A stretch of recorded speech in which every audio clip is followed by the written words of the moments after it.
found this interesting earlier today, this courtesy of CBS Sports, but they put out the top 10 in terms of touchdown differential between offense scored and defensive given up. And you can see Buffalo at the top there with plus 18, New England plus 13 in that metric. You can see down at 10, Cleveland tied with the Miami Dolphins at -3.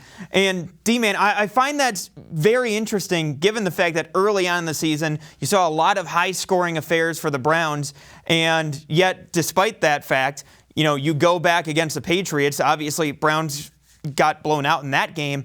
It almost feels like a tale of two halves, like we talked about before with the defense in particular, where early on in the season gave up a lot of points against the Chargers, against the Chiefs, and then over these last few games played very well overall.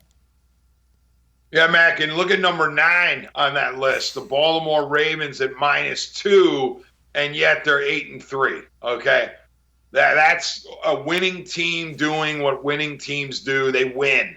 The Ravens, I counted it up last Sunday, and I did not include the Cleveland game. The Ravens could have lost. Of their 8 victories, they realistically could have lost 5 of those 8, but they didn't. And so they're 8-3 and sitting atop the AFC North. So you credit them for being a winning organization under John Harbaugh.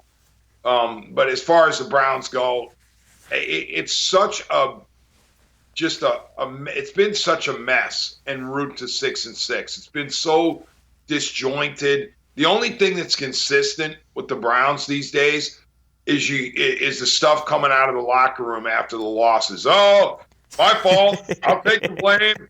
I got to be better. We'll do better. We'll fix our correctable mistakes every week.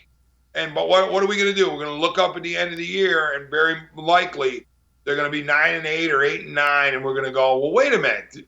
How come they never got around to fixing the correctable mistakes? So that's the only thing that's consistent about this team is the babble after the games.